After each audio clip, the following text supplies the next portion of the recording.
Hey kids, it's time to get some SML podcast all up in that.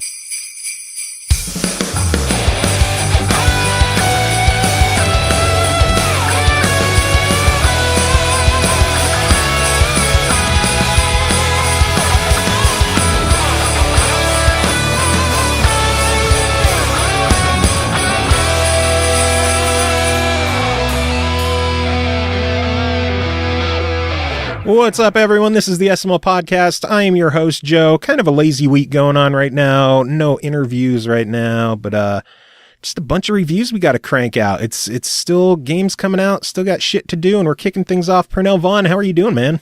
I'm doing all right. Just currently in that period of the season where you're trying to decide whether you want to be a Grinch or a Grummus or a Glib. And I'm still kind of indecisive on that whole thing, so working through the kinks. But the tree is still in the basement. I'm doing what I can. I know this episode is going to be the first songs from our new batch of Christmas tracks for the season. So I'm excited to get to some of those. I think we're going to have some cool songs to play this year, and I'm excited to get the first couple ones out there with this episode. Yeah, so maybe through that the season will perk up, at least for some folks. They can get that festive spirit going. That's what I try to do with my show, man. That's why I ask people, like, take any song you've done, throw some sleigh bells on it, and you're good. Ding, ling, ling. It's the perfect way to do Christmas. It's true. It doesn't take a lot of work. You can Christmify almost any darn song if you put the effort into it. You really can. And then, lo and behold, that's when the smiles start to happen. They don't expect them to show up. They just kind of creep in out of the sides. I'm excited to see what other songs come in this year. I know our next episode, we might not have any Christmas stuff on it because we have actual musicians on. So I'm excited to get in what I can, when I can. And based on the past 2 years and the cool songs that we've had, I'm excited for this one. We have some fun treats coming up, including, it's kind of a shame to give it away, but I don't think anyone's actually going to make it through the whole song. But Jeff Ball put together every song from Home Alone 2 at once. Oh, dear. That's going to take a lot of work. It is a 7-minute long clusterfuck of sounds, and it is crazy. You can just picture a little boy tormenting grown-ass burglars. To the sound of the tone. It's the crazy shit I do on my show. We got to have fun stuff like that. Right, though? Got to bring you A-smiles. Indeed. But you have a couple of games to talk about, so let's start things off. Sound good? I'm game for it. All right. My LaCroix. LaCroix. Oh, God. What flavor? Grapefruit. I'm still enjoying my salted caramel Pepsi. I can't. I had one. It wasn't bad. But I can't foresee buying a second bottle. I hear that from so many people, and I felt the same way when I first saw it in stores. I'm like, caramel Pepsi? But there's just something about it. It just clicks with me. I love it. I got my wacky tasting beverages, too. I'm not going to knock it. It's just for some reason that one didn't trigger.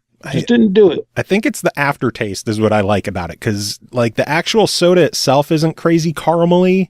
But when you're done, it just leaves a nice sweet taste in your mouth, and I like it. Salty taste of sweet. Salt sweet. This show is stupid. Anyway, first game to talk about tonight is called Nine Parchments, developed and published by Frozenbyte. It released December 5th on the Nintendo Switch and Steam for $19.99. It is coming to Xbox One and PS4 later this month, I've been told. I don't think they have any kind of set release date yet. We might hear about it later on this week. Runaway apprentice wizards seize the opportunity to complete their spellbooks by going after the lost Nine Parchments. As the would-be wizards rapidly acquire powerful new spells without learning proper safety measures, it's natural their hasty progress results in plenty of deadly accidents. Pernell, what kind of accidents did you get into? Actually, I was going to ask, like, is there something I'm not realizing? Because I don't remember any deadly accidents. I just remember a game.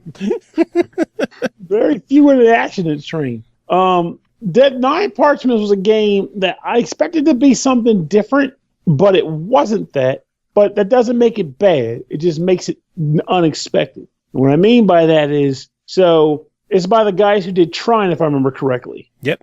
And Trine was a sort of a puzzle platformer, so to speak. So, yeah, it was still just going left to right, but you were solving conundrums and figuring things out as you went along. So I thought some of that was going to kind of come into this game. But what I got was what I consider Diablo Light meets Magicka. So the beginning of the game, they kind of set the stage for a plot where a bunch of school students are in the school talking. They go through like the beginnings of their trial, which is the tutorial of the game. Like, here's how you work with magic. And once you get to the end of that, your teacher's like, you're not ready yet. And then something happens, and all this magic parchments, basically the 9 parchments, get blown out of the school, out into the wild. And the kids are like, let's go get some parchments, have fun. And that's the plot. From there, you choose you start out with only 2 of the school students, and you can unlock the others and variants of those students as you play the game. And you pretty much go from stage to stage. So as I go on to saying stage to stage, how does the game actually play? Well, it's a top-down style, sort of style like a twin-stick shooter. But what happens is at the beginning of the game, the student you choose has 3 different spells at their disposal to start. And they can range into one of 5 elements. There'll be fire, ice, lightning, dark, and light. And then those spell types have types of use. So you might have different projectiles. So you have a beam, you'll have a rapid fire, you could have a concussion, and you could have a area of effect. So I didn't say. I said light and dark. I said light. I meant life and death. There. Gotcha. So, that makes sense. Yeah. So I was like, wait a minute, that doesn't make sense because life is the healing spell. So that totally threw me off. So the idea of the game is as you go out into the wild, every level is a set piece map where you're going from the beginning to the end.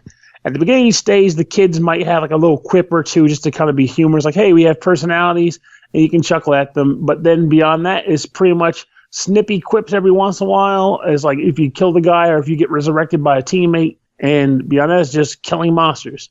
The monsters come in the form of various wildlife critters. And the critters also embody one of the 5 elements that I described earlier. So fire and water are like cross elements, like strength and weaknesses. And then you have the life and death are like polar opposites of each other in the strengths and weaknesses. And then lightning mentions steam. Though, aside from crossbreeding, from crossing spells, I never came across anything steam-related. But, so basically what ends up happening is, as monsters show up with their different types of attacks, throwing fireballs or whatever at you, you want to use the best spells in your arsenal to counter those skills and kill them as fast as possible, essentially like working the strengths and weaknesses chain. Sometimes, and what I come to realize after looking at Reddit, is that the way they designed this game is that they make the enemies harder depending on how well the game perceives you are doing. So what ended up happening? Yeah, I thought that was a cool idea because at first I was like, this game is really freaking easy. This isn't hard at all. And then out of nowhere, oh shit! So much for that. But what ends up happening is as you're playing the game, eventually you might see things like enemies coming out covered in shields, and a shield would imply that enemy is protected from the color of that element, of that shield. So like if it's got a black shield, that means death magic won't hurt it. It's immune. So you have to either go up to it with your melee attack, which is your staff, and whack it to death, or hit it with a different element until it dies. Sometimes you'll come across other cool things too. Like you might come across a guy that is walking around with an area, like an aura around him, and anybody that's in that aura is immune to the type of spell that is in the aura. So you can be walking around it could be a fire guy with a cannon walking around with a blue aura so that everybody around him is immune to ice magic, including him. So you have to kill him to get rid of the aura to kill the guys that are, hanging out with him. So it introduces elements of strategy to try to, make it so it's more complicated than just blast them all away. Though you are still blasting them all away. After every couple of stages, you'll get into a boss battle. Boss battles are pretty large spectacles. You might have a dragon that's kind of freaking out with his wacky breath and tail or whatever, and so on and so forth. But you basically have to fight a boss. And when you beat the boss, the game awards you 1 additional spell from your spell book. So I'm not sure if they're randomized or if it's based on the student that you're using, but 3 spells will show up, and you can choose one of the spells. If you decide that you don't want any of those 3 spells and you happen to be playing multiplayer, you can opt to take one of the 3 spells that your friend has, but you don't get to choose which one it is. The game will choose randomly of the 3 that he had available and give it to you. So if you just like, my spells roster is absolutely abysmal, big freaking whoop. Just take one of those and have fun with it. And as you play the game, that essentially just grows out your spell book, because where you start with 3, you'll end up with like 8 or 9 spells in your roulette that you can switch between at will. And each spell, actually, one thing I thought was interesting about this too is that the game has hit points and mana points. As you can probably guess, mana is magic points. But every spell has its own mana point scale and cooldown. So you can pretty much like go from one spell, burn it out, and then immediately switch to another spell while that's cooling down, and just keep burning through your magic if you want to. You can keep it going. Keep the chain rolling. Interesting. And another thing that comes to mind that I should probably make sure to mention is that there's also a level up system in the game too. And what happens with that is that as you kill enemies, you get experience points. And as you get experience points, you level up. At the end of a stage, each level gives you 1 skill point to attribute to one of your stats. Or not your stats, but to one of your skills. So you might get a skill that says like something, say 2% spell cooldown and 50% bump to hit points when you do a blink, which is the game's word for a dash. And initially you have 1 skill tree, and that skill tree is blocked off by sections. So there's the top row of skills, then the second, third, and fourth. And as you max out each row, you can access lower skills tree, lower rows in the skill tree. But one thing that came up as being weird, which I just came away assuming that you get all of it, and I'll get into that in a second. But there are other skill trees that each character has. There's a total of 3 skill trees, and initially the other two are locked. But as you fulfill certain requirements in the game, like we can call them achievements, basically. As you fulfill specific achievements that are logged into the game, you start to unlock these other trees and variants on each character. So the female character might have the Autumn Witch and the Gildan Scholar or something like that. And you have to fulfill 3 objectives on that character's, objectives to unlock that other variant. And when you unlock variants, you also unlock skill trees underneath them, and you can level those up too. So eventually you kind of get to the point where you have like this very diverse character who has different skill loadouts. And one other thing that you can get to customize your person is a magic staff, which you can find in different treasure chests throughout the game. So each level has 5 magic quills and a certain number of treasure chests hidden in them. Treasure chests can contain wands or hats. Hats are cosmetic. Wands give you different buffs. And sometimes if you get all 5 quills, you might earn a new wand or something too. And you can equip those wands to change your character even further. But honestly, I was rambling mainly because I wanted to explain the character growth and how you build them out. But as far as gameplay goes, I already described it. That's pretty much the whole game. Blow shit up. It sounds fun, though. I like blowing shit up. It was fun. I'm not even going to deny that. I had a great time playing the game. Like I said, that's why I said like I was hoping for something different, but what I got wasn't bad either. And it is a good game, I think. Something I enjoyed playing. So. Nice. Well, I know I am looking forward to the Xbox version of the game. I'm not sure when it's coming, but for $20 on Switch and on Steam, what is your verdict on Nine Parchments? I think it's a good game. There's a lot of gameplay there, as long as you're okay with, just mowing down after mowing down. But considering how many people I know play Diablo 3 like to death, I don't think that'll be a problem. Yeah, and I'm a De Burbler fan, so I am most definitely looking forward to this. The fact that it has online co-op has me even more excited.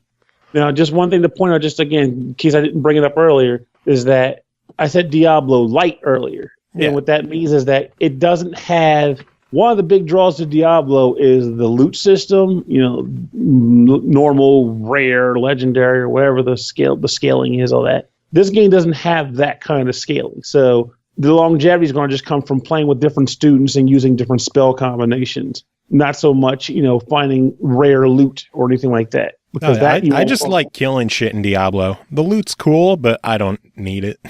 In that case, then you're in a good place. Loot just means there's decisions I have to make, and we all know decision paralysis is terrible with us. Oh, yeah, that kills me half the freaking time. That's why one of the reasons why Diablo kills me, because you get new stuff so quickly. Like, shit, time to sit down and evaluate again. Oh, man. Anyway, next game to talk about is called Battlestar Galactica Deadlock, developed by Black Lab Games, published by Slitherine Limited, released December 8th on Xbox One and PS4 for $29.99, also on Steam. In Battlestar Galactica Deadlock, you'll take command of the Colonel Fleet in defense of the 12 colonies during the First Cylon War. Lead many different types of ships in this 3D tactical game. Every decision counts. Your strategy will be vital. Can you ensure mankind's survival? Well, Pernell, I know I'm still alive, so I'm guessing you ensured our survival. No, I think we're just communicating across timelines because I failed the fuck out. Yeah, fuck. I failed you. So tell me about Deadlock. This game is, oh my gosh. So, if you're familiar, I tried to lead into this outright. I know nothing about Battlestar Galactica. I tried to get a friend over to play the game with me. I was like, hey, he talks about how much he likes Battlestar Galactica. He could tell me some shit. All I came away with in the end was, I'm pretty sure this is a prequel to Battlestar because I'm not seeing any connections except for the fact that the Battlestar is not in existence in this universe yet. Like, it's gone. And then he didn't enjoy the game because he wanted a game that was like action-paced or something. And as we both know, this game is not that. But it does have something that I heard Battlestar has little of. And that is space combat. So apparently, like I've heard people say that Battlestar Galactica is, is a heavy drama show. Like obviously space battles are happening and stuff, but it's more so of a drama show because, it's kind of how a lot of sci-fi shows are kind of like how Star Trek is, a lot of drama and discussions and stuff. Yeah. But this game is all about the brawls. So what happens is you control literally multiple fleets. You start out with just one fleet. And the premise of the game is that you are transporting a Battlestar ship to a different planet. I guess I'll call it a colony because there are 12 colonies. And while you're out, Cylons show up to your home planet and pretty much trash it. So now you are the commander of your group's last ship, which is this giant space station called Daedalus, and you have to kind of pretty much get shit done as the leader of this fleet, of this ship. So the basic way the game works is that you are on a sort of large space map, and you have to start out by placing your fleet of ships, positioning your fleet of ships on this world that's kind of represented by like a grid, I guess. So you can't really see the grid outside of the placement scenario. You place your ships, you place your Daedalus space station main only when it's actually in play, because eventually you don't have to use it anymore. But you place all those things down, and then you start the game. Gameplay consists of moving each ship. Actually, let me lead this. This is a different game. So it's turn-based strategy, right? Okay. Now, typically turn-based strategy games, you move your guy, then the enemy moves his guys, and so on and so forth. And every turn takes place. What this game does, which is really cool, I actually found out, is that you simultaneously make your decisions, and then you simultaneously play out rounds in increments of 15 to 20 seconds of length or so. I timed it out. So y'all be like, okay, I think ships are going to do. I see those spots where there's ships out in the distance. I don't know what they are, so I'm just going to tell my guy to go left, this guy to go right, this guy to go center, and just activate it. And then when I go, the computer has also issued commands, and they're going to move based on what they think I'm going to do. So every 15 seconds or so, the game will stop, and then from there, you have to issue new commands. There's elevation in play. There's also just distance. So you're like, okay, I want to make my ship go up and then forward. Every ship has multiple areas of shielding, sides, top, down, front, and back. So you got to manage all of that. And then once you come into contact with enemies, they can be firing at any of those various shield points. You can either let the game automatically fire as long as enemies are within their cone of firing range, or you can select focus fire to kind of concentrate fire on a ship and hope you connect. But suffice to say, sometimes that's not cutting the mustard. So some ships have different ways to, focus your fire even more so, use more damaging munitions, such as missiles. So you can use missiles and say, okay, I want to fire on these ships. The missiles will go out, bam, take them, do a little bit more extra damage and knock their shields down more. And then there's a little bit of cooldown time there to regenerate the weapon to use it again.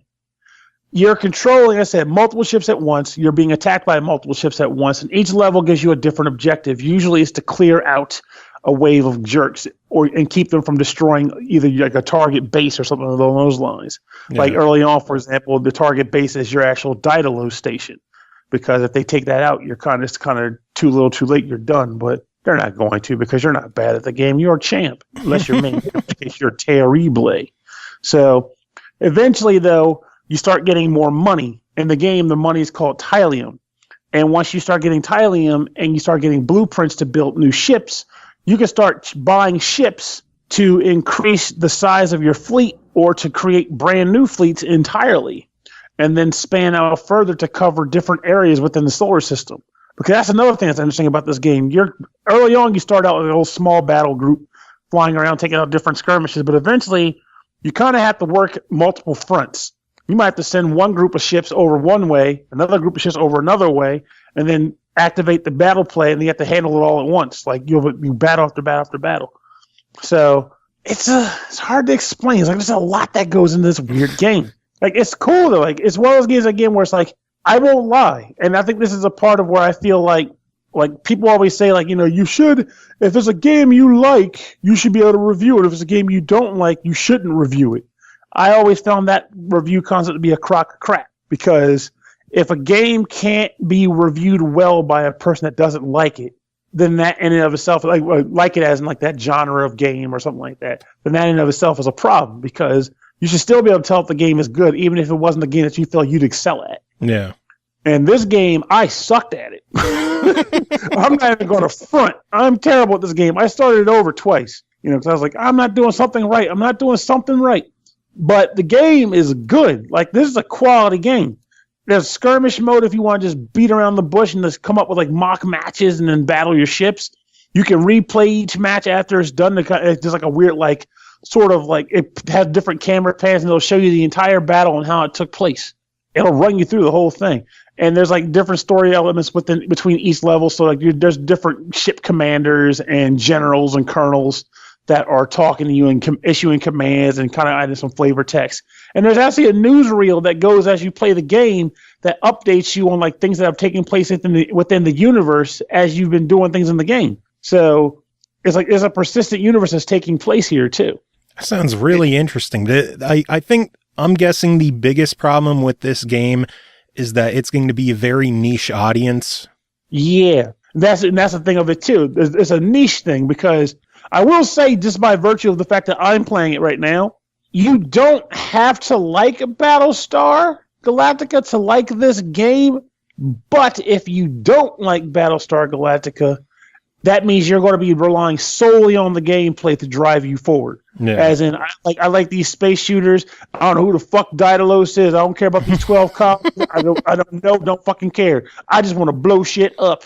I don't know. Cylon, whatever, But if you do like Battlestar Galactica, well, then this is right up your alley, because while that one friend of mine was like, well, it's a prequel, so I don't think it's really going to do much for fans of the show, I honestly beg to differ. I think if you're really into the show and you know the lore and things of that nature, I feel like a prequel will be right up your alley.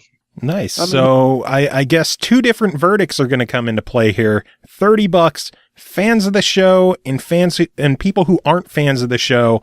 What's the verdict for those two audiences? If you're a fan of the show and you're not averse to strategy gameplay, this is an easy buy. Those things are both important, though. You gotta like strategy gameplay, because you could be like my friend who likes Battlestar but can't sit around and make decisions. He wants to shoot shit, and that's a problem. But if you don't like the show, but again, like strategy-based gameplay, especially the very rare everyone makes decisions at the same time type of gameplay, then this is a definite try at minimum. I think it's something that I think they did a great job with this game. Cool. What is more important, being a fan of strategy type games or being a fan of Battlestar? Easily strategy. Makes sense. Think about it. Like they go to an old Adam. Walking Dead is a big thing, or it's not so much these days now, but Walking Dead has a very specific style of game or storytelling or whatnot. So people that watch the show will complain about, there's not enough action in this thing. But of course now there is, but back in the day, there's not enough action in this. So the games had to make their games action based to pull in fans of the show because they were like, this entire game is just about drama and surviving. It wouldn't sell any damn copies. This show is you very rarely fight zombies in this Walking Dead game. This is all about finding food and water and building homes. Yeah. Yeah, time for that. I want to shoot shit. I want to kill zombies. That kind of thing. So it's the same logic. You can like Battlestar, but if you're not into this kind of gameplay, all you're going to do is sit there and go, man, I don't want to think. I just want to shoot things. Yeah. What? Then again, as The Walking Dead Survival Instinct showed us, just because it has a good property and it's the genre you like, in Survival Instinct's case, a first-person shooter, doesn't mean it'll be good. So it's good to hear that Deadlock is a solid experience as long as you are good with the style of game that it is. Yes, indeed. Awesome. All right, move on. One last game for you to talk about is called Carcassonne Tiles and Tactics, developed by Frima Studio, published by Asmodee Digital, released November 29th on Steam for $9.99. The official adaptation of the famous board game Carcassonne, a modern classic tile placement game based on the award-winning game in which the players draw and place a tile with a piece of southern French landscape on it. The player can then decide to place one of his followers' so-called meeples. I know you're a board game fan, so I figure you're the perfect guy to check out this game. Tell me about Carcassonne Tiles and Tactics. Well, funny enough, not only am I a board game fan, but I was also a Carcassonne fan before I got this review, so it was an easy fit. So, how does this game play? So, I'm assuming that you don't know anything about it aside from what you just read off the blip, right? I played a minimal amount of Carcassonne on the 360. Okay. So, that's about the same logic then. So, I go from the description of it. So, basically, Carcassonne is, like he said earlier, a tile placement game, and the goal is to score the most points by the end. What the hell am I dropping tiles for? Well, I'll get into that. Up to 4 players are playing this game, and the way it works is you have a total of 6 meeple, and if you place a tile, depending on the way the tile is like, you can place a meeple on multiple spots. You can place one on the road of the tile, and if that road tile gets finished, as in like 5 tiles make one road, you get 5 points, and you get your meeple back. If you have a city segment on there, you can place your meeple inside of the city. Same logic applies. If you end up filling and completing a city, you get to score points for every tile that composes that city, and you get your meeple back. So 4 tiles make the city, you get 4 points. I'm sorry, actually, no, each city tile's worth 2. Or sorry, it's 1 point. It's long story. Anyway, points, you get damn points for the city. Okay, you get points for the city. And there's a thing called the monastery, where if you put that down on the board and put a meeple on it, you get a point for every tile that surrounds that tile. And if you surround it completely, you get your meeple back and you score for it.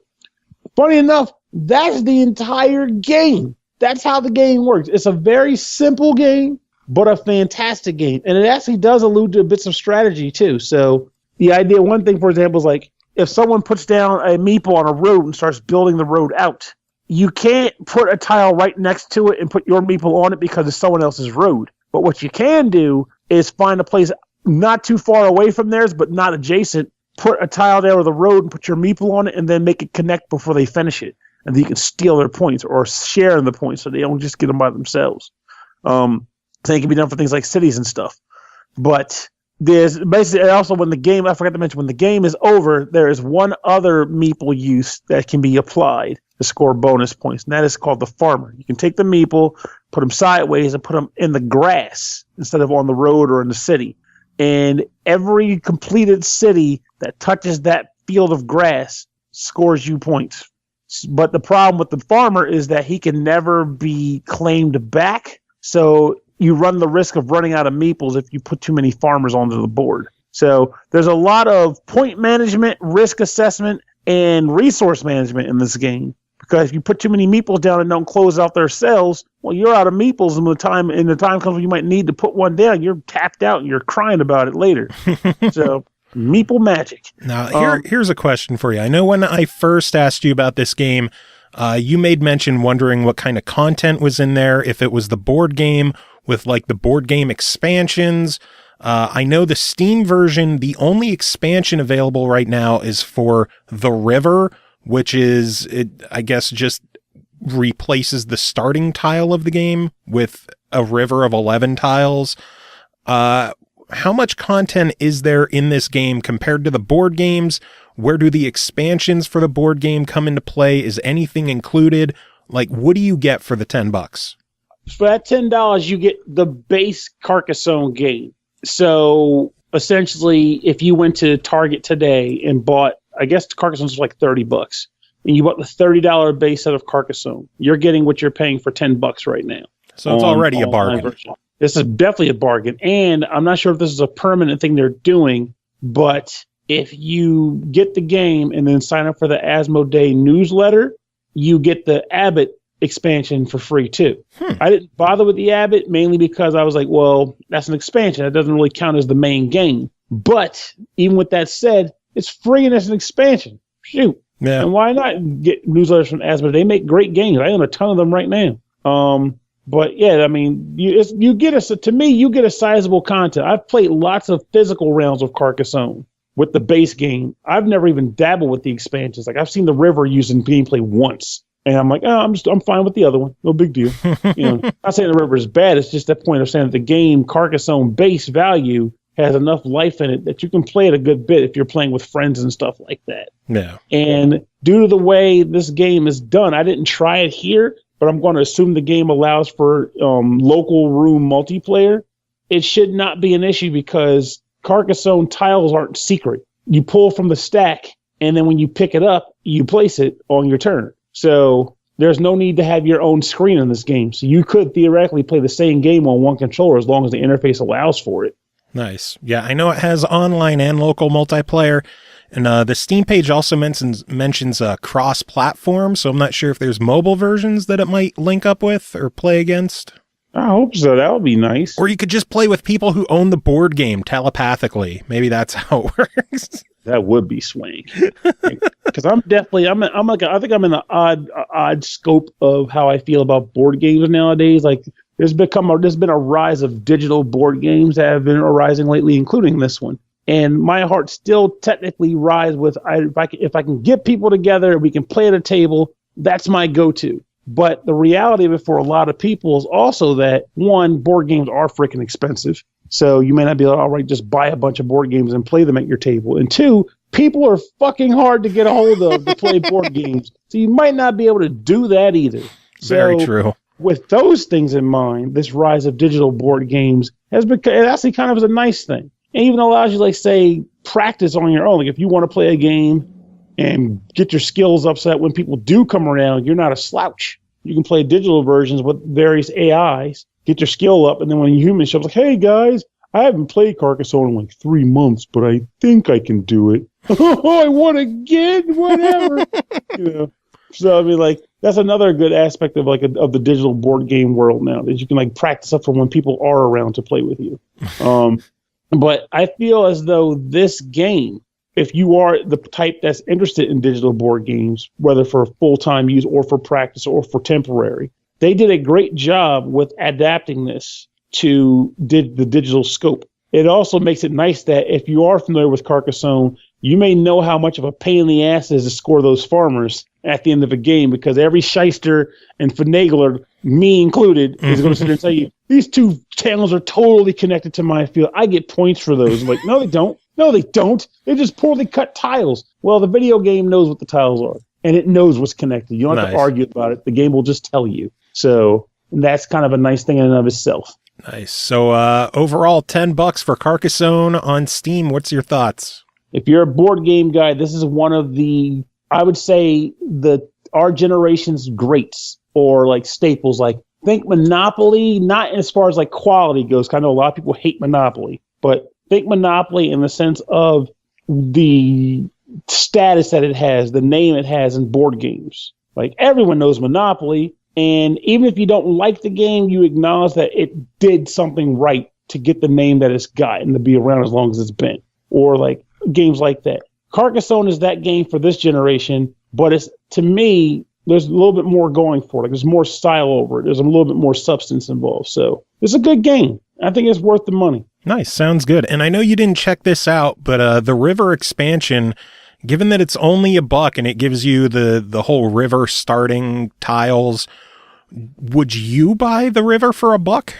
Well, I'm a completist, so that's a given. Like if when I buy physical board games, I'd imagine that we can't translate to digital. But when I buy physical board games, if I like the game and there's an expansion, I want the expansion. I don't even know if I'm going to like it or not, but I want it to be available to me to have the full game at my disposal. It's the equivalent to, I think, some people who, if they like a game, like a video game, they go out of their way to get all the DLC, even if they don't know if they'll ever get to it. They just want to have a complete product for this game world they love so much.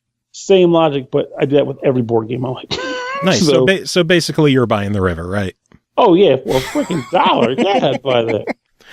Sounds good. Well, Pernell, thank you so much for joining and talking about the games. I know you will be back on again very soon. Do you have any final thoughts to sum it all up? Play board games. I want people to play more board games, digital board games or physical. I don't give a shit. You should be playing them. They're great. All right, next game to talk about is called Lost Grimoires 2 Shard of Mystery, developed and published by Artifex Mundi. It releases December 15th on Xbox One and PS4 for $9.99. We have our good friend Cole Martin covering this one. Cole, how are you doing? I'm cold. You're cold? It's snowing. This is bullshit. Yeah. Snowing in Kentucky? Does that mean everything is shut down? No, not yet. Well, one of the counties nearby shut down yesterday when they were given the threat of snow. They closed the schools and stuff. But we stayed open because it hadn't started snowing yet this morning. But I was prepared. I went ahead and took the phone to bed with me last night just in case they call. They'll call at 5 o'clock to tell you don't got to get up at 6. Nice. Fuck them.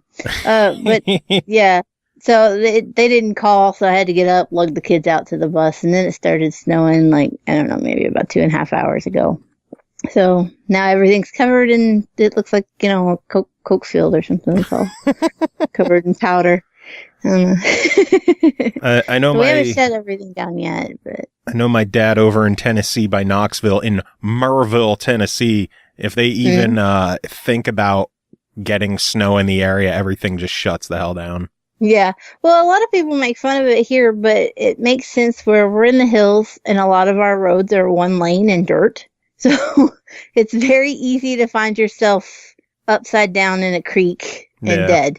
So like, the towns and stuff where they've got blacktop and highways and graders and shit like that, it's not as big an issue. But, we get sometimes a foot or more of snow, and they won't bring no grader up through here for that. You have to wait for that to melt off.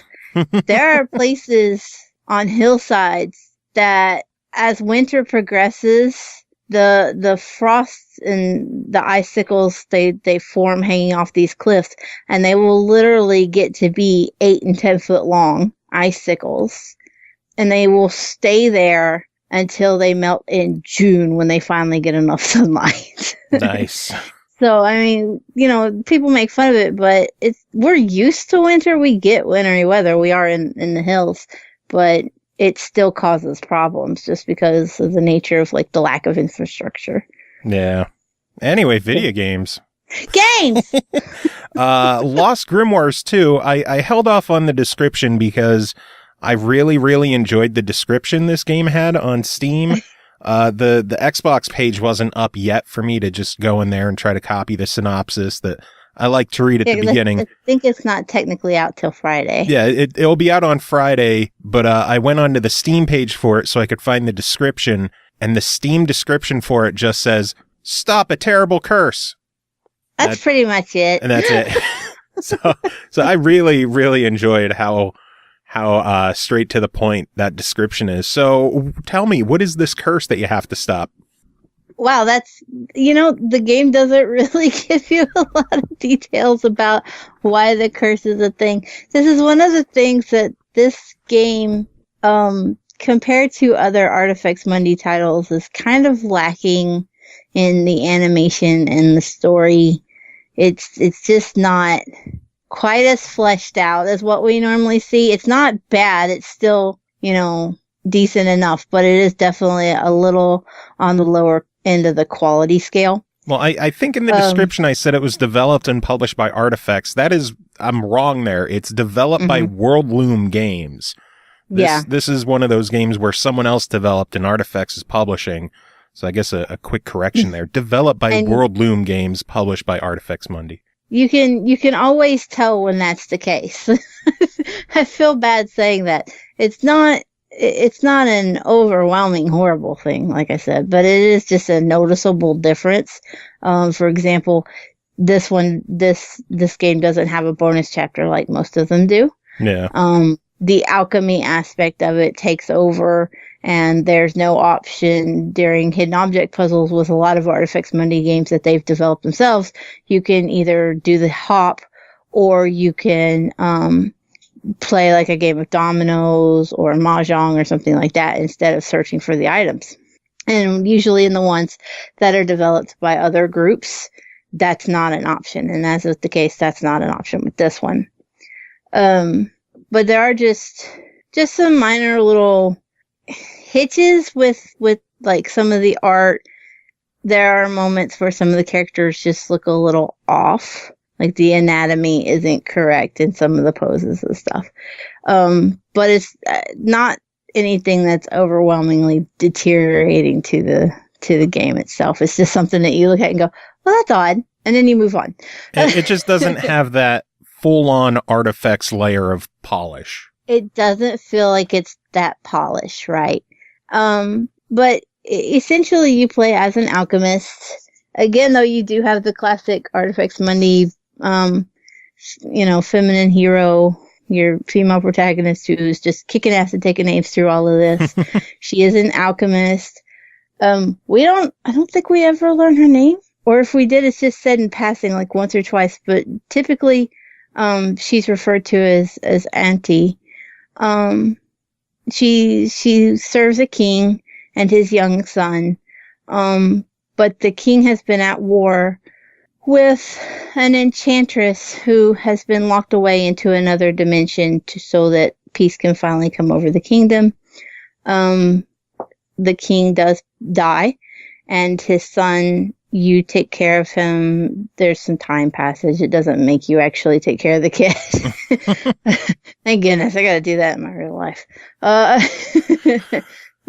12 years goes by, and it's time for the prince to be coronated, and the night before, shit hits the fan. In the form of the enchantress is released from her prison in another dimension. So using, your quick wit to solve puzzles and recipes for alchemy spells to create, items that you need, you have to defeat the enchantress once and for all so that everybody can live happily, maybe kind of after. The game stops very short of saying that everybody lives happily ever after. But, you get to that point. So there's definitely room for more Lost Grimoires. Dun, dun, dun. Which leads to the fact that Lost Grimoires 3 is actually releasing on Steam this week as well. So indeed. Look at my segue skills. I'm sure we'll see that one on Xbox probably next year sometime. And we'll actually be reviewing the Steam version of Lost Grimoires 3 probably in the next episode or two. And if you want to pick it up on Steam, it is on sale for $5.99. What, the second one? The second one is on sale for $5.99. Ah, well, there you go. So if you don't want to get those sweet, sweet Xbox achievements. So, and speaking of the achievements, everybody always asks when it comes to the Artifex Mundi game, so I might as well throw this out there. This one can be completed in one playthrough. Nice. You do not need to do it twice.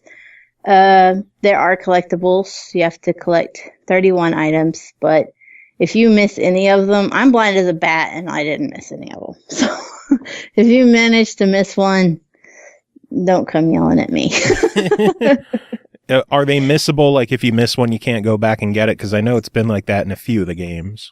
To an extent, you will generally, the way that it works is that unlike the ones that are developed by Artifex Mundi, which have large areas that you can go in between with usually 5 or 6 scenes at a time, this usually cuts it down to there being 3 2 to 3, occasionally 4 scenes that you can interact with at the same time. Once you've moved past that specific chapter, then you can't go back to the others. So if you miss those, then you're replaying from the beginning. But there are guides out there, and if you can miss a big giant rose sticking out like a sore thumb in every scene, then you got bigger problems. But they're very. That's one of the things. Like in a lot of them in the past, they have been easy to miss. And I've got a couple of them on my hard drive that I have not completed just because, like, I missed a butterfly in the very last scene and I don't have the motivation to replay for an 18th time. But, this one, they were very prominent and very difficult to miss, even though they are missable. And again, while you're able to bounce back and forth between that set of scenes that are in a group together, you can, if you miss one, before you complete that action to move forward to the next, chapter, if you will, then you can still go back to all the scenes and make sure you got everything. Gotcha. So, overall, $10 on this one. What do you think? It's a buy it. It is. It's still good. It's not as polished. It's not one of the best. I think the story was one of the better ones, though. And I seem to say that about the ones that are developed by others. They tend to have more unique stories, but they just lack that. They're not as shiny. They could use a little extra polish, but the story is really good. Nice. Sounds good. I am eager to check that one out myself. And probably next week on the show sometime, we might have a copy or two to give away. So keep your ears peeled on the show for that one. But you got one more game to talk about, and that is called Rememoried. Developed and published by Hangonit Studio. It released December 6th on Xbox One for $14.99.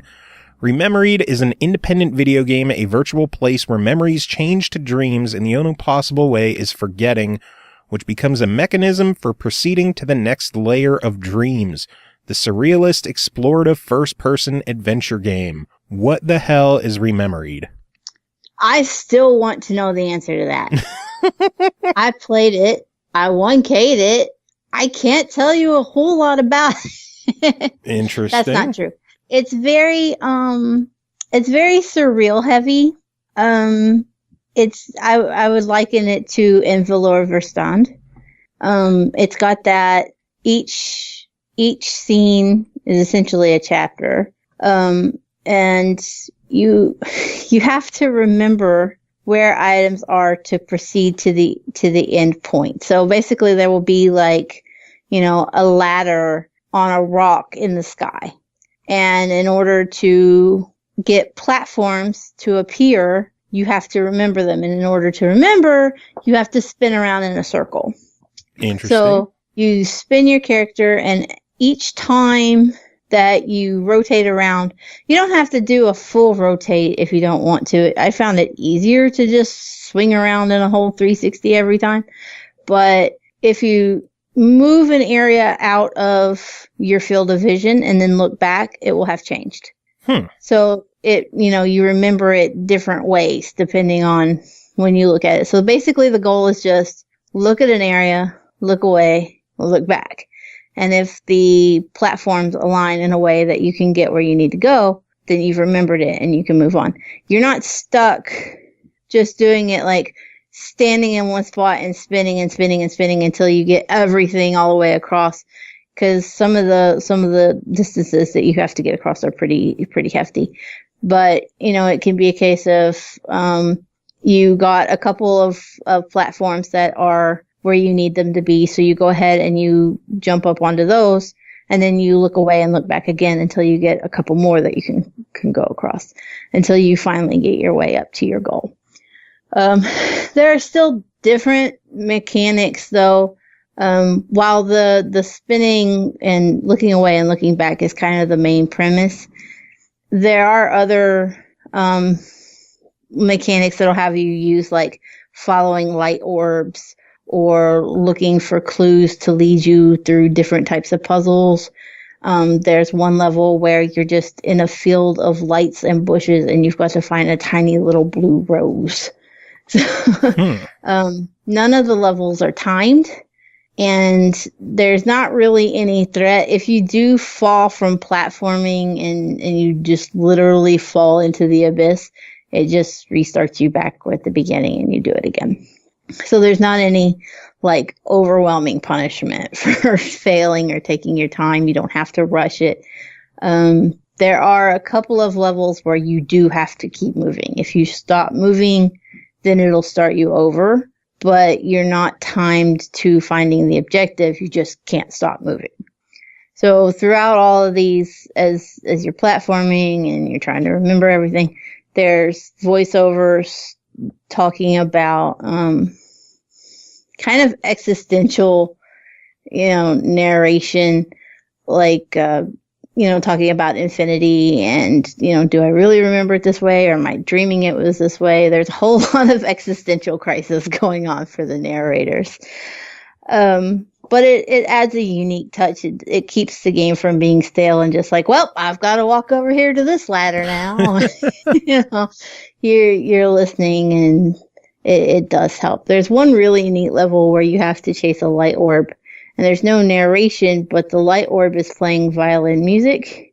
And if it gets too far away from you, your screen starts to fade and it's harder to find it. But if you're wearing headphones, then it's easier to keep up with where it darts off to, because you can hear where the music goes. So it was really creative, but it's not a game that everybody is going to be like, oh my God, this was the best. It's very niche. You just got to be in the mood for something kind of abstract but relaxing at the same time. It sounds like something that's more of an artistic experience than a video game. Yeah, I enjoyed it, and because I did spend a lot of time just looking. There's a very monochrome art style to it all, and with like occasional bits of color here and there. Like I described the scene where everything is black except for the glowing bushes are white, and there's lampposts, and then you've got to find a blue flower. So there's like little spots of color to grab your attention and help direct you where you need to go. But it is very minimalist and artsy and niche, unfortunately.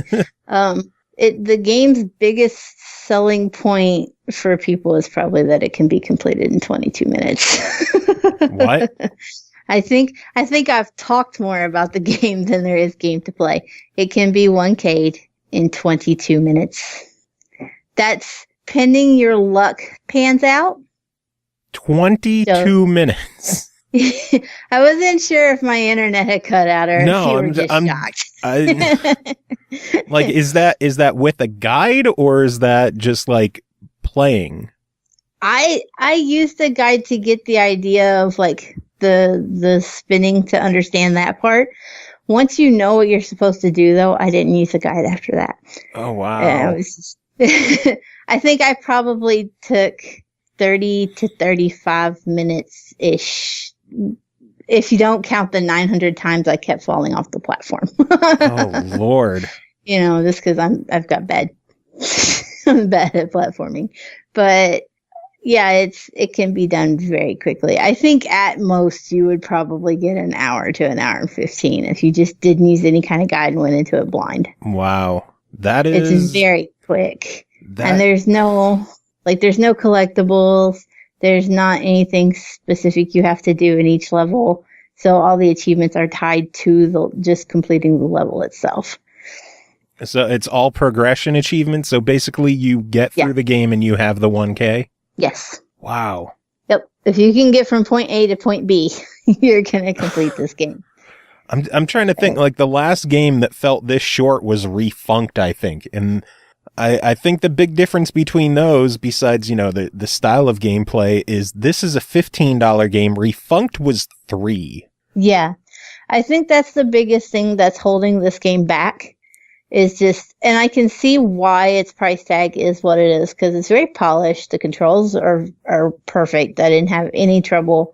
I fell off the platforms, but that's because I'm bad at platforms. Yeah, well, yeah, you break things anyway, so. I break things. So sometimes I purposely set out to see if I can fall through the floor, but it's hard to fall through a floor in a game when there's no floor. So I was just trying to break shit. That's my excuse. I'm gonna stick with that. But it is a very quick completion. I would say, aside from the completion, that it is worth a play if you're big on like the existential artsy type stuff, which I am. I have no shame in that. I like this kind of shit. But I realize it's very niche and not everybody's going to be like, oh, that was so weird and so cool like I am. So I guess the question is it worth $15? I give it a solid try it. I know it's not going to be for everybody. I wish I could say buy it on sale for sure. Can I say that? I mean, you could. Like, the other way to look at it is the game is $10 on Steam. Yeah, and I don't know would this have been better at $10 on Xbox? Clearly, we don't know the reasons behind pricing. Extra work goes into porting it to new platforms, obviously. I'm guessing $10 feels like a much more fair price given the length of it. But is it still worth checking out for $15, or is it better just waiting for a sale on this one? I don't know. I still want to give it a solid try because I did like it. It was just, I know that I might be in the minority. And so I'm trying to like judge how other people might feel about it, not just my, oh my God, I love artsy shit. So artsy fartsy achievement whores are going to love this game. Yes, easily. And I think that the biggest thing, even for achievement whores, is the price is just going to hold them back. Yeah. And they will be like, oh, well, I waited and got it on sale. And I don't blame you. It's hard to say $15 for a game that can be completed in a half hour is pretty hard. Yeah, but I will say from what I see of it, it looks beautiful. It looks really well done. I guess the length is the big concern on this one. Oh yeah, that's my biggest hit. You want to make sure you're going to get your value for your money, and once you've played this, there's not really anything to replay. There's not anything to go back and explore and check out again. There's no details that you're, going to miss if you're just trying to complete the objective. It just is what it is. Damn, that is a short game. I know. I think I talked more about it than I played it, is the sad part. Close. But thanks as always for joining and talking about these games. I know you'll be back on again soon. Do you have any final thoughts to sum it up? No, I don't. Play games. Have fun. All right, moving on. Next game to talk about is called Tales of the Lumminai, developed by SenRufu Studios, published by Sometimes You, released December 8th on Steam for $6.99. Two parallel worlds of Orokai and the Antikai, I think, are faced with the same devastation caused by calamities. You must see the world through the eyes of Lucia, a teenage girl thrown into a war-torn continent in the world of Orokai, as the world around her is being consumed by darkness. Our friend Tom Miller checked this one out. Tom, how are you doing? Hey, I'm doing all right. Just all right? That's it? Yeah, well, I'm doing pretty good. I'll revise my previous statement. Things are going just fine. I'm getting worried because I'm hearing about fires out there again, Tom. Yeah, I can't claim credit for this one. Okay, but just making sure. Haven't been around LA in a while. What the fuck is going on out in California, man? I'm slacking off. It's a dry place with a lot of people throwing fire around a lot. I guess. Swear, when I hear California, it's either wildfires or mudslides and flooding. Yeah, it's they're having a rough time this year. Damn, man, it's crazy out there. Just stay safe, whatever you're doing. Yeah. So how's Tales of the Lumminai? So yeah, Tales of the Lumminai is pretty interesting. It's a JRPG. It's got influences from a lot of different places. The main reason I was interested in it is I noticed it was being made in RPG Maker MV, which I think it's cool to me when like people who are obviously like fans first and foremost are like get it together to make a whole game. And I'm also like making a game with people using the same thing. Not gonna plug that now, just putting it out there. So I wanted to get a feel for what was out there. And the plugs will come later, right? Yes, they will. And it's an interesting concept for sure. I think it's their first project, and considering that it's a really ambitious one, they have like the main character just kind of gets thrown into this world where there's this developing war, and you need to go around befriending these the Lumminai, who are basically like these guardian spirits. So I mean, that's kind of, I mean, there's a lot of other stuff going on as well, but like this is kind of like where your quest begins, and they do some really cool stuff with it. Like you end up sort of having different conversations with the Lumminai, and you end up seeing like their history. So it's a cool little way to get more world building into the story. And it plays well. I mean, it's an RPG Maker game, so it plays similar to how most of them do by default, but they added some cool stuff to it. Like there's the ability to change classes as the game goes on. You can sort of customize your character's stats, so you can have a bit of a different experience with that. And the characters have relationships with each other, like a relationship meter, which I didn't honestly delve into that as much as I would have liked to. It just kind of, from an outside, like, beginning perspective, it's like it kind of makes numbers go up and down, and that's cool. But yeah, That'd be great if that was literally the only feature that had in the game. It's just numbers went up and down. It's just the number. You should do that with the game you're a part of. Maybe. Just tell them to put a random stat in there that the number just changes. Yeah, it's the fun number. What's this do? I don't know, man. Yeah. So you learn new skills as you level up, and you get new skills from Lumminai as well. It's sort of like a Secret of Mana type thing where like you get new spells from the spirits that you meet along the way. So it's just a really tried and true RPG system. It has like a Final Fantasy X style turn counter, so you can see like what the next several turns are going to be, like what order the different characters get to go. So it allows you to get a little bit more strategy going on. And the graphics are, I mean, again, it's RPG Maker, so it's like they're fine. They're functional, and you always know where you are and what the place you are is supposed to be. Yeah, RPG Maker is always going to be like 1632-bit era style sprites. Yeah, exactly. The first two characters that you have in your party have literally the same face, which is a little bit disconcerting.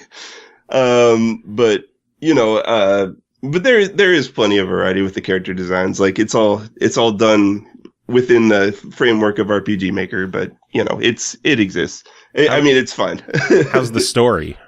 So the story is interesting. It starts off with like this prologue chapter where you have, like the world is basically being destroyed and you just like kind of barely survive. And then it just starts immediately up with the main story, which, I mean, it starts up kind of slow, but it has that interesting development of like the different wars. And you have, it sort of has almost like I don't know if you know Legend of Heroes Trails in the Sky. Mm-hmm.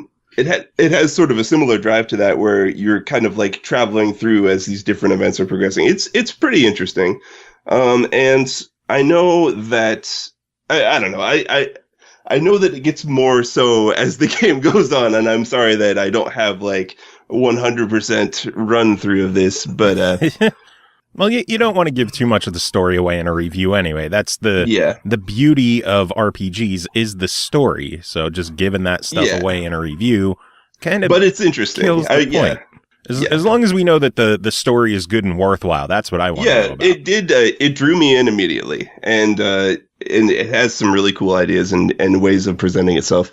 There was one thing that really did bug me, and that was the music. The title screen music is a track from Golden Sun.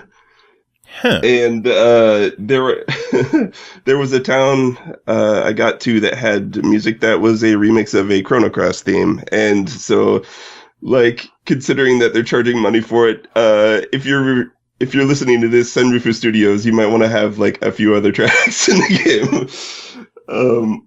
Maybe some guy named Tom Miller could do some music. Yeah, I've been known to. I'll have to see if I wonder if those were like temp tracks that they forgot to swap out. Yeah, maybe. And yeah, I don't know what the story is, or if they got like a pack of like what they thought were royalty free songs, and it's like, oh, this one goes perfectly for this area, and then didn't realize what they were doing. That could also be. We've seen that happen in games where people are like, yeah, we bought an asset pack. These are supposed to be royalty-free assets, and they're what? Yeah. Well, I'm going to assume the best intentions with that. Yeah. Always good to not assume people are just nefarious evildoers right away. Yeah, I don't think most people are. I mean, I am, but... Well, yeah, I mean, me too. I started how many wildfires this year? Too many, Tom. Too many. Oh, jeez. Oh, man. So what else do you have to say about this? Well, not that much. I mean, I think like for the fact that this is like obviously a developer that's kind of just starting out, I think they did a really good job with creating something that feels new and has some really, I mean, it's a solid game for sure. And well done, guys. Nice. So $7. What is your verdict on this one? Yeah, I think it's worth checking out. And hopefully they do address like some of the issues with it, and hopefully they do continue to make games because they obviously like know how to tell a story. And yeah, it's good work, guys. You did it. Sounds good. I know Sometimes You, for publishing, they do like a lot of platformers and adventures and puzzle game stuff like that. So it's cool to see an RPG come out from them. Yeah. I don't know if RPG Maker Engine is workable on consoles yet, but maybe one day it'll happen. I don't know. Well, hopefully, because I mean, my future depends on it. But very true. Very true. Yeah. But yeah, it's definitely worth a look if you're into the especially the fan made RPG community. I think it's a pretty cool one. Sounds good. Well, Tom, thanks as always for coming on and checking out this game. Any final thoughts? Oh, darn. Yeah. Let me see. What have I been... Should I just go with a no on that? Yeah. All right, and finally tonight, we're going to handle a couple more Nintendo games with our good friend Chris Taylor. Chris, how are you doing? Doing great. Just picked up a copy of Mobile Light Force 2. It's a... Force 2. Isn't that like a shmup style game, but the cover was like a bunch of girls for some reason? Yes, it is exactly that. What the fuck was up with that? It's Mobile Light Force 2 is the first Castle of Shikigami game, which I thought never came out in the US, but it actually did come out in the US as Mobile Light Force 2 with a completely unrelated cover. And that was like a Charlie's Angels styles cover, isn't it? Yes. Like 3 girls just on there. Yes. Oh, man. They're running away from an explosion. Even Castle Shikigami, like the first time I saw that game in stores, what was it, PS2 and Wii? Mm-hmm. The first time I saw it, I'm like, ooh, is this an RPG? Castle Shikigami? Then I played it. I'm like, this is not an RPG, but it's still good. Yeah, it's like one of my favorites. And it'll certainly come up in one of the reviews. But anyways. Interesting. Well, if we're going to jump to the reviews, let's get this going. I'm thinking this might be the one that you're referring to. The first game we're going to talk about is called Gunbird, developed and published by Zero Div. It released December 7th on the Switch for $7.99. A lot of sevens there. In 19th century Europe, 5 gunbirds are challenging. They keep each wish to themselves and collect, quote, a magic mirror of Atra, end quote. Finally, whose wish will be granted with the power of mirror? It depends on your playing skill, ellipsis. All players can enjoy first round, and senior player will be satisfied with second round too. This is the Psycho's Gunbird, let's say Gunbird. Yes. I can't get across how much I love these write-ups when we cover Japanese games of Japanese origin on the Switch, because most times they publish it themselves in America. And it's Englishy, and I love it. I love it so much. It takes me back to the 80s when all games were like this. You, my friend, give me Earth. You are my friend. No, go to star. I think that was Space Bomber. Oh, my Lord. See, I love it. Let me see if I can find it right quick. Oh, you Googled image search Space Bomber without saying arcade, and you get a lot of different. Yes, Space Bomber. Anybody that has an inkling to see the most ridiculous shooter, go look at Space Bomber Arcade and watch a playthrough of it. Actually, a friend of mine does like a really good playthrough video of it. But anyways, yes. So yeah, Gunbird. this game, Gunbird. Tell me about Gunbird. It's from the developer of Space Bomber, actually, which is why I was saying that. Psychio. Oh, Psychio. All right. Psychio. Something like that. Psychio. Yeah, something. Gunbird. Yeah. Psychio is a like kind of a I guess legendary, considering like for shmup fans, for shoot 'em up fans. Psychio is this great Japanese company made up of essentially the team that brought us Aero Fighters, which if you remember, that's actually also available on the Switch. Aero Fighters 2 is. Mm-hmm. Vertical shooters, wacky cast of characters, very, very hard games. And Gunbird is like one of their, I would say, probably top classics in terms of an arcade game, vertical shooter, bullet hell, interesting characters, and impossible to see the ending. Because here's the thing about all Psychio games. I think all Psychio games, I'm not entirely sure, but the grand majority of them at least, you have to beat the game, and then you have to beat the game again in a harder mode, all without losing all your continues in order to see the true ending. Oh, wow. So yeah, they Ghosts and Goblins it up on you. But yeah, so Gunbird, it's this is like one of, I want to say like probably the third game they ever made. So this is like one of their this is like the vanguard of like their quality top-down shooters. And this one is really interesting. It's got like I said, your colorful cast of characters, your dude in a jetpack, your witch, your robot wants to be a real boy, your old man pedaling a bicycle helicopter who's also openly gay and is playing the game so he can find a handsome boyfriend. Not even fantastic. joking. Yeah, 1994 Japan, right? Yeah, seriously. Like that's not progressive for early 90s. Yeah, he's not played up all camp-like, but he does dream of like these muscle boys and stuff, and it's pretty great. That's like his wish if he wins the game. If you couldn't tell from the immaculately translated storyline, yeah, it's the story of the game is that each character is looking to collect 4 parts of a mirror in order to summon a genie, and the genie will grant them a wish. And so, you go through the levels and try to do so. In your way is, of course, every other machine in the world that you have to blow up in succession. Also, this trio of bad guys called the Trump. Oh, so that's mighty prescient. And yeah, the Trumps are basically they're kind of like the Bonds in Mega Man Legends. They're all inept but interesting, and they all pilot different vehicles that you have to blow up. And they're not really in the way as far as the game goes. It's just that it's cool to like kind of see them in their, if you're paying attention. Like usually you're just you're the thing that shoots and you're supposed to look at the other things you're supposed to shoot. But this game does a great job of like kind of drawing, pulling your attention towards the really awesome design of like all the enemy like the boss machines, like a train that unfolds into a robot, unfolds into, and then by the end of the game, you're fighting like, God, all kinds of things in just rapid succession. So this game definitely ticks the box of being like a really awesome spectacle in that very middle 90s arcade sort of way.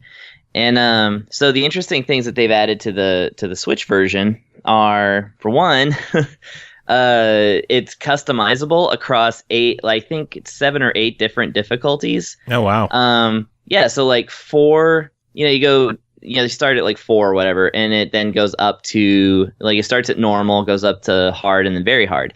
And then it goes backwards into, it goes, I think, 5 difficulties back. But anyways, it goes to from normal. They treat this a lot like the ACA Neo Geo games, where they have like the dip switches on there, so you could affect everything that way, right? True. Yes, this is like that. But this is actually in the front screen of the game.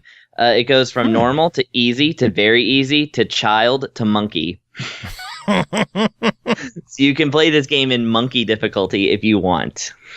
That is And beautiful. I really appreciate that. And yes, it has the options, like with the dip switch stuff, where you can toggle your lives up to, from the game's default 3 up to 9, or the continues from the game's default 3 to infinite, actually. Nice. So that means you can actually see the true ending. It's possible, but here's the thing, and this is also true for Aero Fighters 2. Actually, fans of Aero Fighters 2 are going to recognize a lot in this game. The first 3 levels are random and are randomized, and you get through those, and it's just fine. You start continues over from where you left off. However, the last 2 stages, once you lose all your lives and have to continue, you also start the stage over. So you do need a bit of skill. In the game's default amount of lives and continues, I wasn't able to finish the final level, but I did get all the way to the end where you have to fight the genie, which I won't spoil what he actually is, but it's pretty amusing. The whole game is really amusing. And I will say, the fact that you got that far on default settings is fucking impressive. Well, I happen to enjoy vertical shooters, even though I'm not that great at them. And in fact, this one has an interesting history that I'll briefly go into.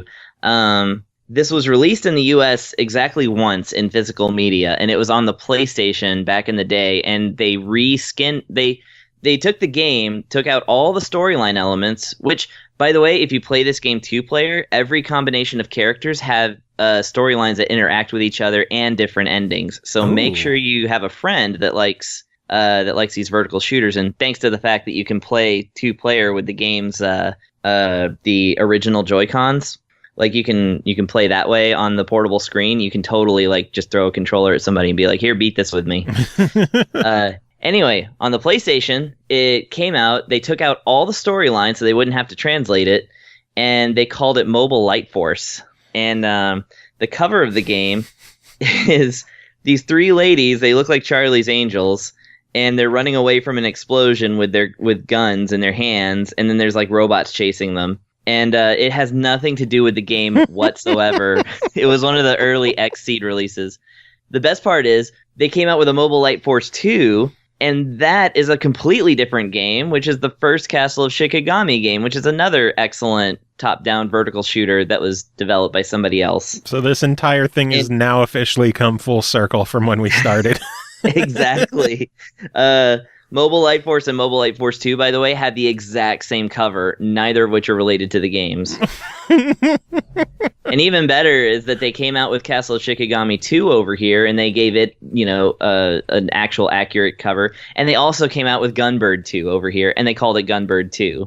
So I don't know what... I legitimately had no idea that the cover for Mobile Light Force and Mobile Light Force 2 were the same until you just said it and I looked it up, and now it's even funnier to me. Yes, and that's Gunbird and Castle of Shikigami in gameplay, but they took out the story and they changed the name of the characters to just they named the characters after themselves, like the people who ported the game over.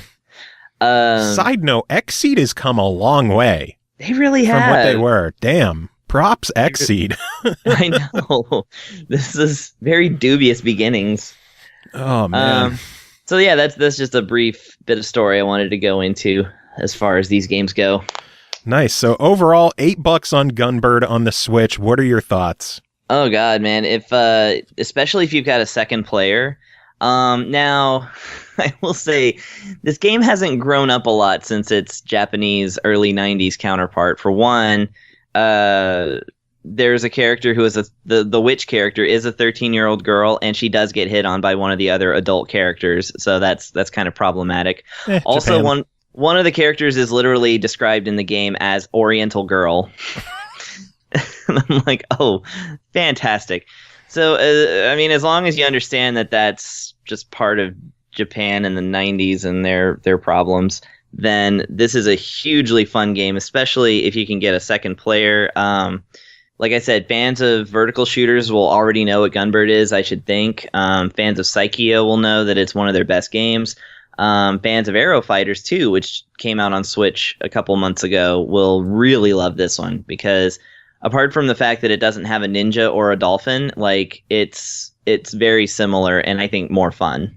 So definitely for $8, if you're a shooter fan, get it. And if you want to get into shooters, this is a good entry point. So nice. I was planning on picking it up anyway, but now after the history lesson and knowing all this fun stuff, I am definitely buying this game. Oh, yeah. And I hear they're actually going to bring over Gunbird 2 as well, and that would be really excellent if they do that. Nice. We'll definitely have to keep an eye out for that one. But next game to talk about is called Yodanji, developed and published by Kemco, released December 6th on the Switch and Steam for $4.99.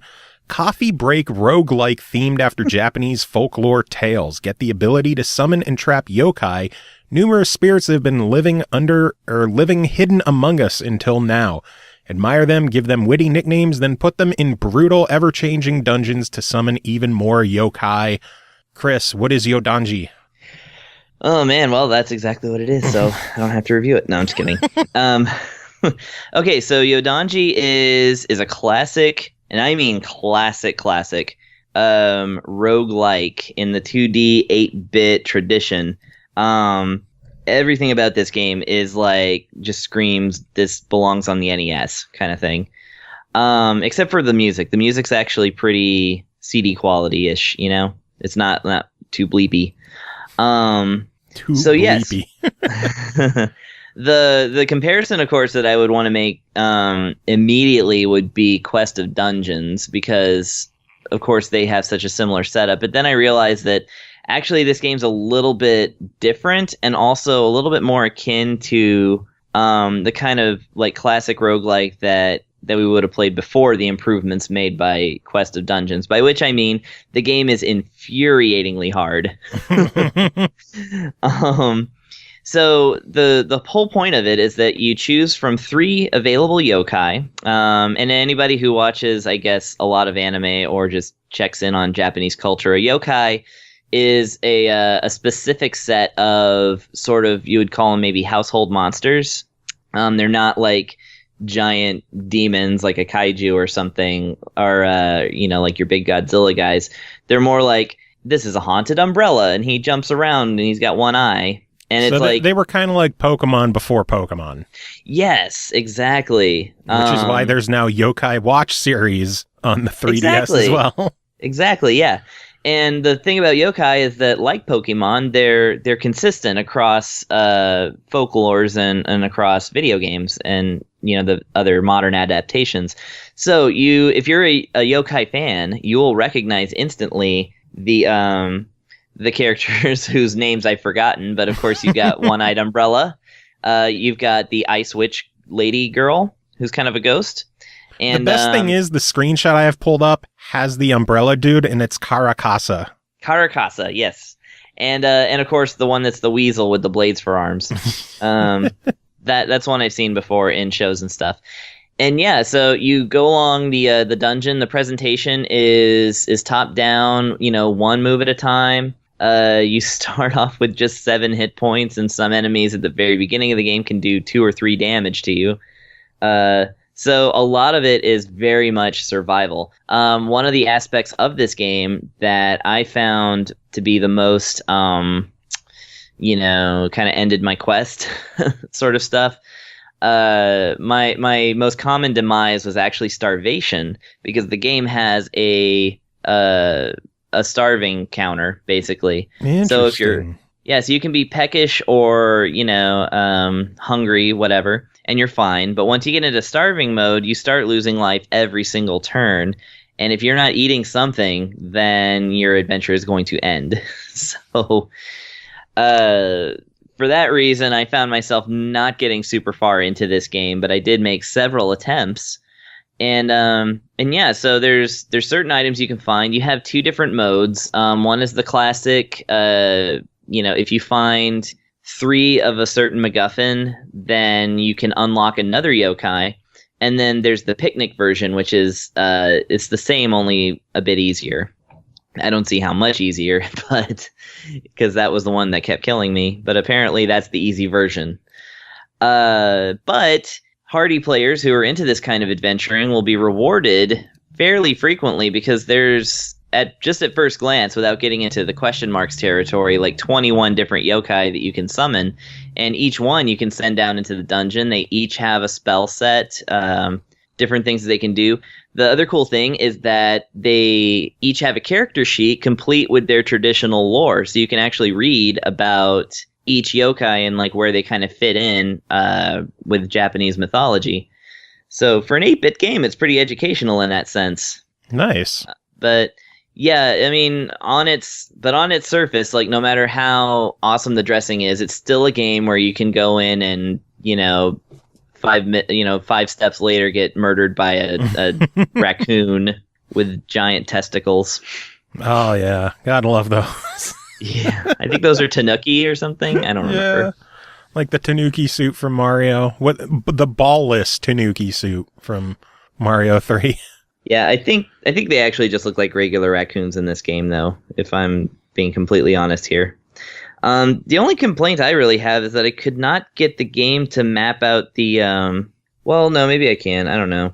Okay, yeah, you can turn the D-pad on, so that's good. Because I like that better than the stick. Yeah. So, yeah, it's got plenty of options and things like that. But, like I said, it's mostly... It's all dressing to a very hard meal to swallow. But again, people who like classic roguelikes, your Druagas and things like that, are going to find themselves very much at home on this one. Yeah, so this is not a casual friendly game. This is something that you need to know what you're getting into, pretty much. I would say so. I mean, I don't understand why they market it as being so casual, because I couldn't find any way that it was like to make it like super friendly. And in fact, like I said, there's an easy mode. There's the picnic mode, which is the normal mode but easier. And then there's an advanced insane endless mode. Like they just keep ramping up the difficulty. So I love their feature list on Steam, by the way. It's like traditional roguelike with turn-based combat, challenge randomly generated dungeons. Okay, that's expected. Spooky, cute pixel art graphics. All right. Huge variety of playable characters, skills, and amulets to collect. And then fancy O letter with the macron over it that destroys our SEO, the search engine optimization. That's a feature, the fancy letter O. That's excellent. So Kemco's got a good sense of humor. They do. I love them. But $5 on Switch and Steam. What is your verdict on Yodanji? Look, if you like dungeon crawlers, I mean, $5 is a good price for this. If you are looking for an easier experience, at least for Steam, maybe seek out something like Quest of Dungeons. But on the Switch, there's actually not a whole lot of roguelikes. So, again, I would say... Isn't Quest of Dungeons on the Switch? I'm pretty sure it is. Is it? Okay, I know it's on Wii U. I don't know. You haven't had me review it yet, so... I've only got it on the 3 other systems. In that case, yeah, if Quest of Dungeons is available, then that might be more your ticket. But if you're ready for something intense and you appreciate yokai mythology and stuff like that, this game will challenge you and it will reward you. And for $5, I'd say those are 2 good things. Sounds good. Well, I'm going to do one quick with Phantom Breaker Battlegrounds Overdrive. Developed and published by Mages Inc., released December 7th on the Switch for $9.99. Choose a fighter in battle against the bizarre minions of the evil wizard Phantom. Enjoy classic beat-em-up gameplay with a fighting game twist. Dash through colorful Tokyo locales, strengthen your characters, team up with your friends, fight dragons, and killer robots. This is a port from a game that was, I believe, originally released on like 360 PS3. It is a side-scrolling beat-em-up with... I want to say 8-bit-ish style visuals, but they're probably closer like 16-bit. It has a very retro look to it.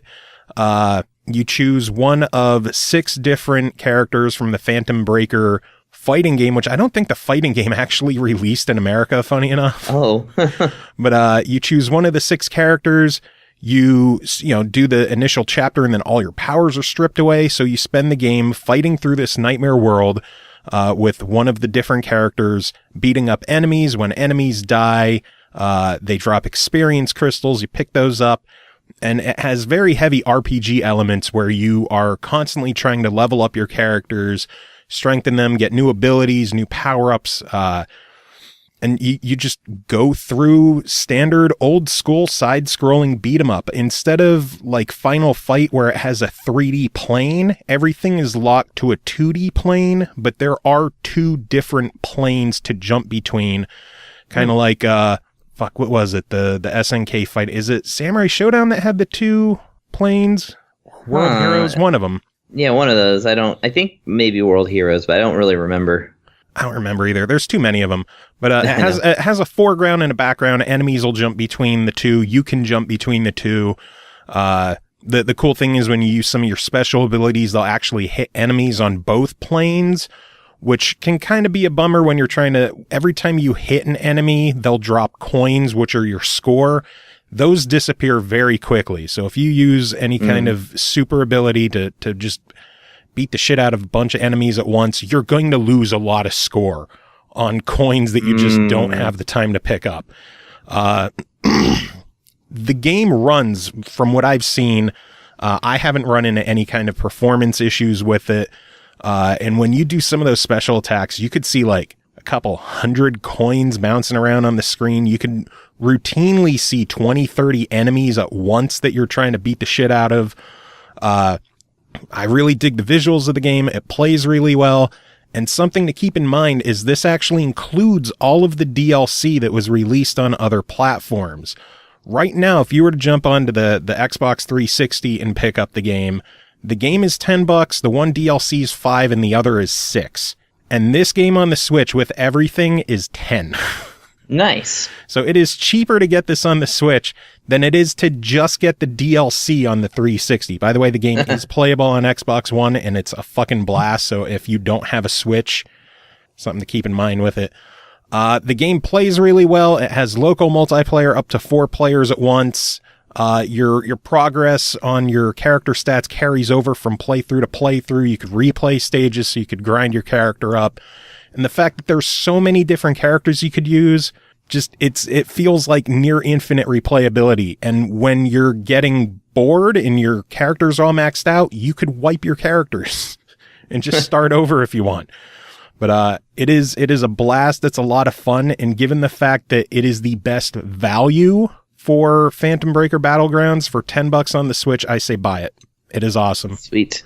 My only wish was that it had online play. Okay. But hey, local play is still good. Good old couch co-op. So couch co-op, you gotta have it. Yeah. And it's possible I'm missing something because I know the 360 game does have online. I don't know if it was the port over that they couldn't make the online work, or if it's because Nintendo still doesn't really have any kind of actual online infrastructure.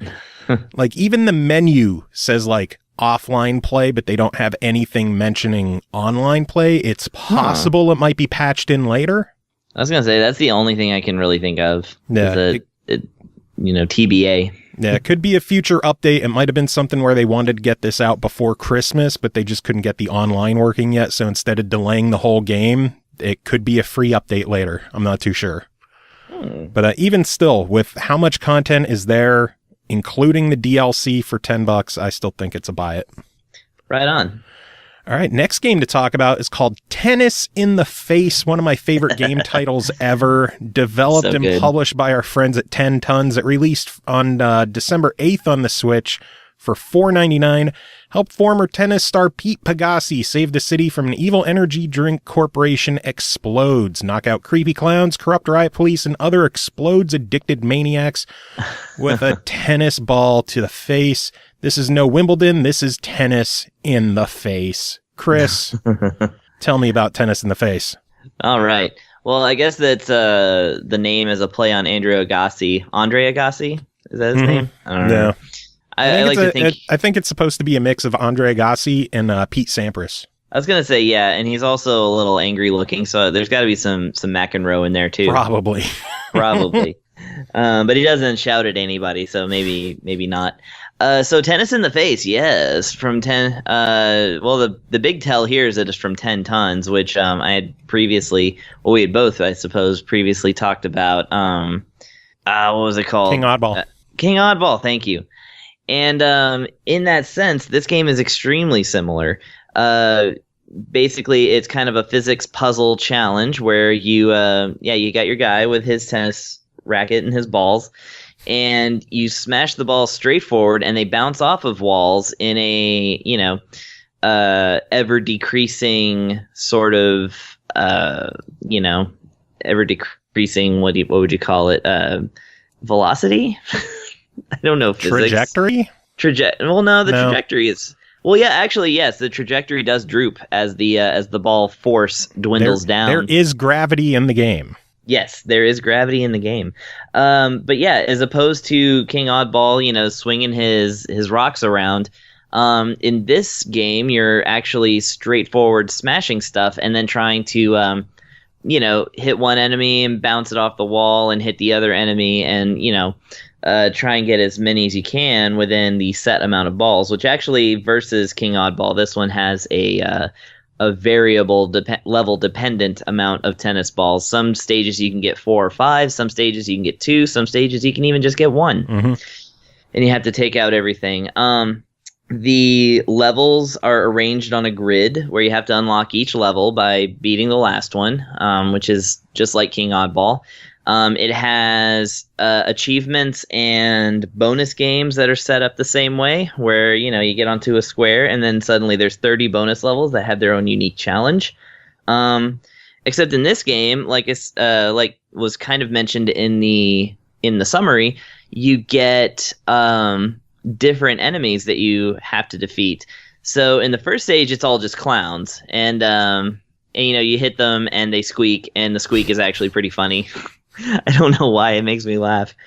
And actually, when you beat the level, the final strike is done in slow motion, and it's kind of amazing because I'm not a modern enough gamer to be tired of ragdoll physics in slow motion yet. Oh, I know. It's still the funniest thing in the world to me. And so this game has that, so that's a blessing.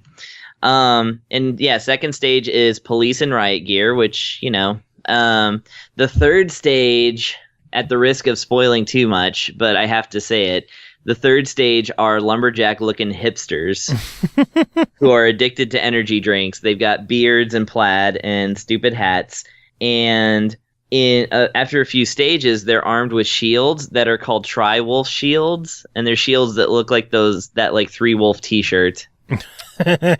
And that's where the game really won me over right there. I was just like, holy crap, this is amazing. So yeah, it's basically, aside from that this game is a lot funnier than King Oddball, it's basically the same game but with different physics.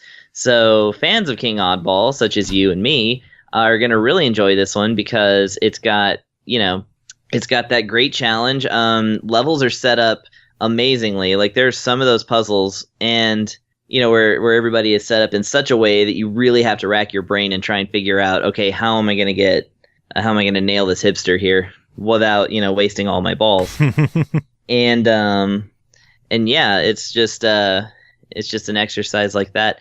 And of course, once you do get those strikes and, take out everybody in one stroke or something like that, even accidentally, it's such a great feeling. And of course, the game rewards you with achievements for doing so. So yeah, there's not a whole lot else to tell as far as that goes. Oh yeah, the Explodes energy drink. So they're set up in the stages as basically bombs and grenades. Apparently, anytime this energy drink hits something, it just explodes in this giant fizzy explosion. So a lot of your stages are going to be trying to hit the ball into a 6-pack of Explodes energy drinks and getting it to blow everyone up. Collateral damage. Or sometimes your ammunition, let's say your tennis ball, gets replaced by a can of the stuff that you lob at enemies, and it actually goes into an arc trajectory instead of straight forward. And it's done at it's like you'll have 2 straight balls, and then you'll have one can of the energy drink, and then you'll get to finish off with one more ball.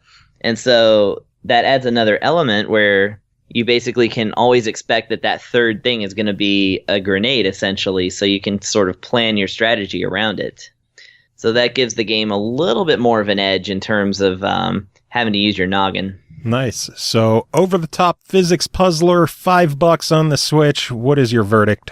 Yes, get it. Get it and King Oddball. Get them both. Get everything from 10 Tons, really. I don't think they put out a bad game. No, this is just as good. It's a little harder than King Oddball. I only say that because I stayed up so many nights, and I'm almost right at the end of King Oddball. So maybe I'll get that way with this game, but I definitely personally enjoyed the swinging physics more than the shooting physics. Nice. And something to keep an eye out. It hasn't launched on the Switch yet, but it's got to be coming soon. They also have a game called Baseball Riot, which is very similar in style. And I still think it should have been called Baseball in the Face. It should have been. They really they were going good places in the face. I told them that In the Face should have been their franchise. It should have been a series. There's a Game Boy game called In Your Face. It's the Game Boy version of Hoops. Oh God. It's like in your face. Remember when that was like an insult? In your face, bitch. Yeah. Kind of. Oh, man. Anyway, final game to talk about tonight is called Square Boy vs. Bullies Arena Edition, now on the 3DS, developed by Rohan Narang, published by Ratalaika Games. It released December 7th on the 3DS for $4.99. For far too long, the bullies have gone unpunished, and with no one else to put them in their place, Square Boy finds himself standing up against them to do what is right, not just for himself, but for everyone the bullies have victimized. Will you help Square Boy fight off the bullies? Chris, how did the fight go? It was very, very long and somewhat repetitive. Okay, so Square Boy. For one, they called it the Arena Edition, and so I was like, okay, there must be other Square Boy games, but turns out it's basically the same thing.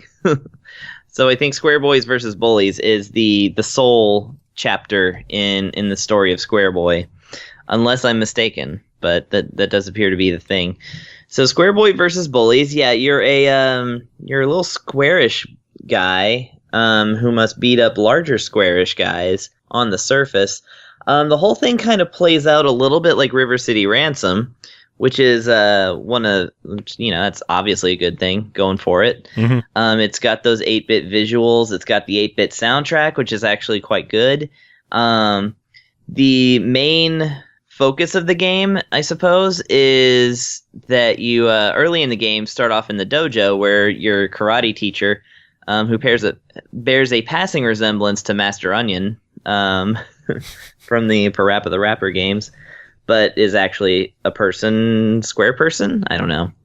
But he teaches you your moves, and your moves are like things like dash punch is you push the toward button twice, and then the punch button, and then it sails your punch right into the enemy. You have a jump kick. You have a kind of desperation move if you get like sort of pinned. You yourself have a pin move. You have like a sweep the leg kind of move. So you get all these moves, and they're all available in a little tutorial that is in the pause screen. And I mention this because a large part of the way the game calculates your score is based on using these special moves. And that's where I kind of found myself the most involved in the game. Because apart from that, it's basically go from the left to the right of the screen and beat up everyone you see.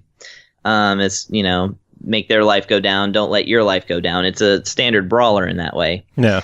But when you're sitting there using the special moves, you start off with a bonus point pool of something like 5,000. And let's say you just start jump kicking. Well, each jump kick, if you land it each time, and especially if you can stun lock the enemy, which you can do, you basically kick them as soon as they're starting to come back up, then the points start going up and up and up and up and up. And I had it up to like 10,000 points, but then I got into a situation where I just started pummeling this enemy with standard punches, and then I looked down and suddenly it's back down to like 7,000 points.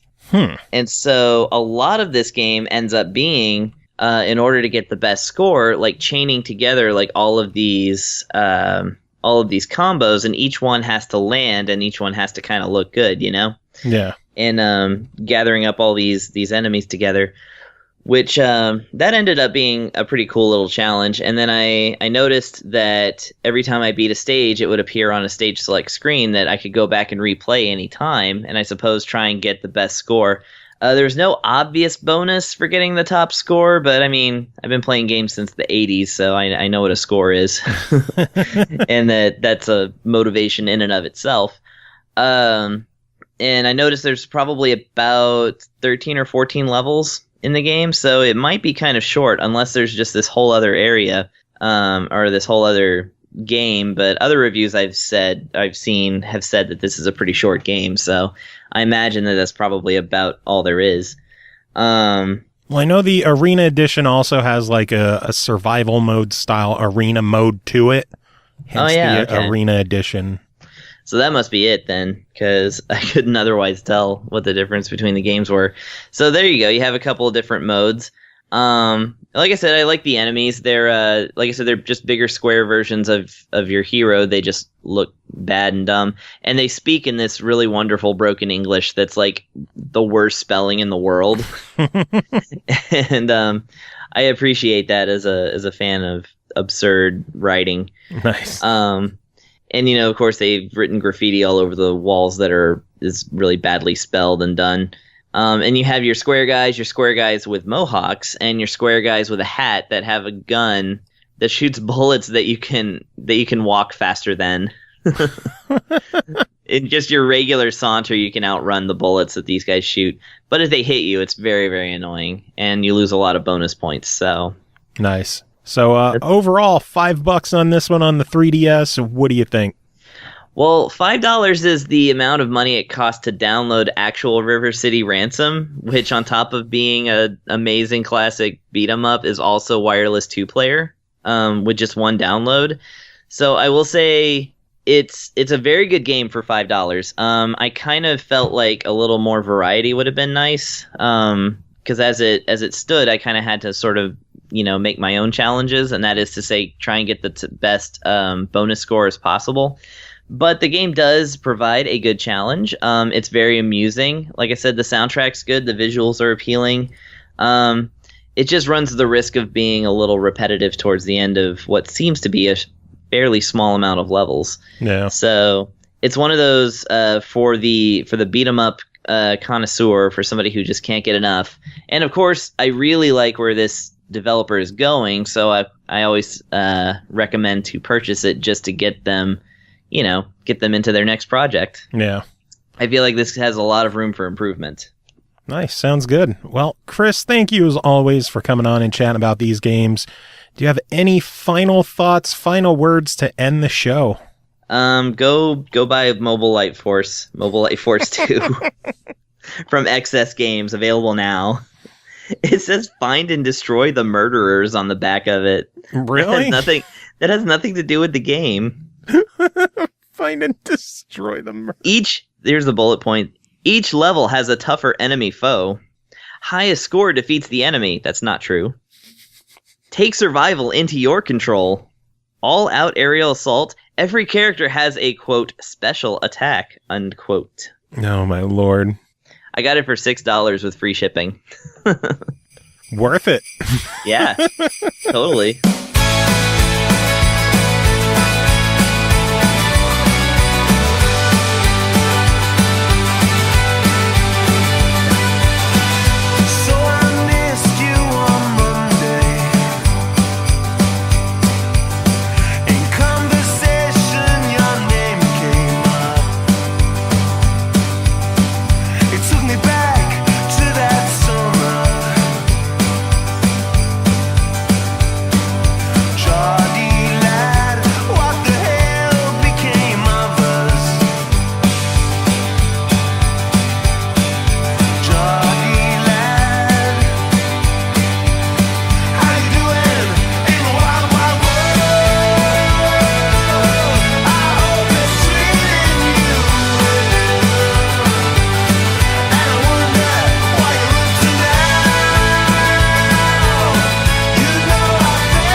what we had was worth more than that. Here's to the good and the great times. Geordie lad, how you doing in the wild, wild world? I hope it's treating you well. And I wonder why you're up to now. You know I think of you still. Geordie lad, Geordie lad. Hey!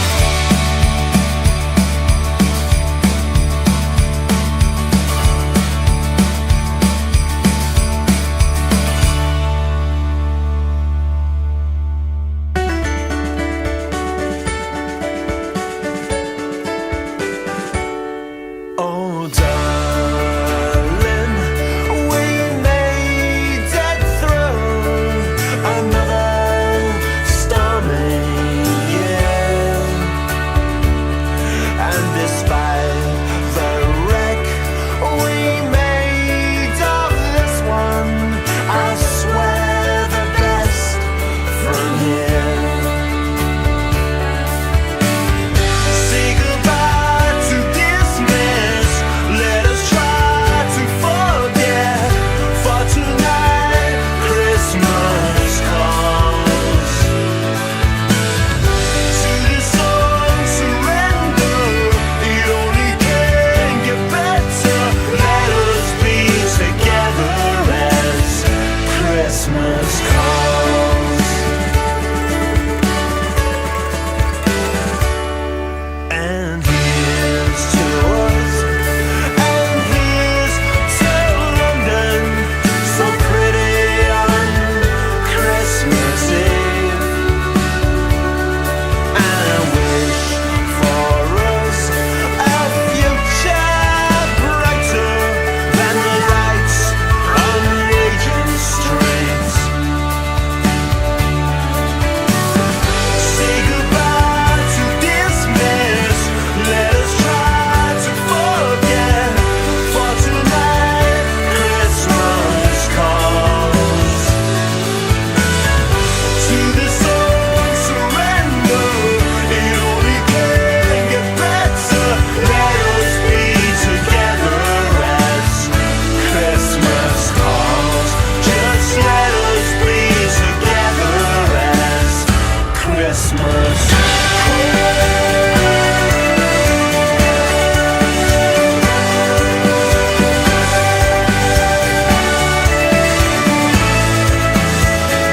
You say, don't take it all so serious. Oh, come on, baby, lighten up. You know it's nearly Christmas after all. Well, I blame the drink that loosens me from my sentimentality. Even the cynical are singing, take the heart.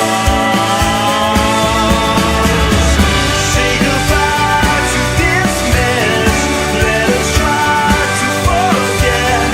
For tonight, Christmas calls. To this song, surrender. It only can get better. Let us be together as Christmas calls. Just let us be together as Christmas calls.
Why in the fuck did you listen to all of that?